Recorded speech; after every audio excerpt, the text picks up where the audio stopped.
EU leaders gathered in Luanda on November 24 to discuss Ukraine peace efforts as US and Ukrainian negotiators in Geneva unveiled a refined peace framework. The revised plan aimed at ending Europe's deadliest conflict since World War II, and it follows criticism that Washington's earlier proposal had leaned too heavily towards Moscow. Now, with Ukraine's red lines and European caution shaping the talks, pressure mounts as the war nears its fourth year. Here's the report. EU leaders met in Luanda on November 24 during an AU summit to discuss Ukraine peace talks. The meeting coincided with US-Ukraine negotiations in Switzerland, where both sides agreed to revise a US plan criticized as favoring Moscow. After talks in Geneva on November 23, Washington and Kyiv announced a refined peace framework without details. The US had earlier surprised allies with a 28-point proposal giving Ukraine until Thursday to accept terms aimed at enduring Europe's deadliest war since World War II. Right now, we are at a critical moment, and we are working closely with the United States, with European partners, with many others to define steps that can end Russia's war against us, against Ukraine, and bring real security.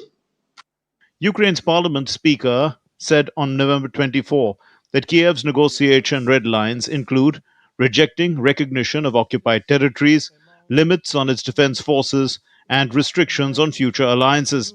These long-held positions clash with the recent US peace proposal. At the Crimea Platform Summit in Sweden, Ruslan Stefanchuk added that EU and NATO membership must be part of Ukraine's security guarantees. Ukraine is ready for substantive negotiations on ending the war, including at the level of leaders.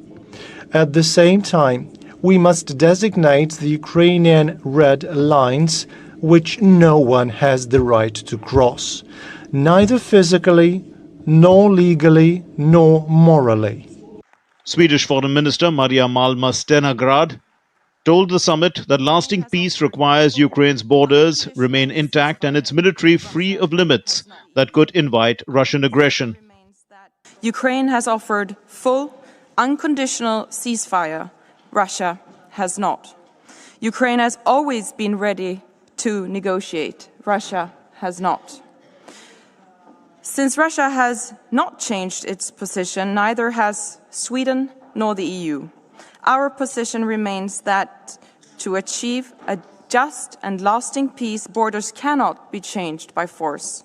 There cannot be limitations on Ukraine's armed forces that will invite further Russian aggression.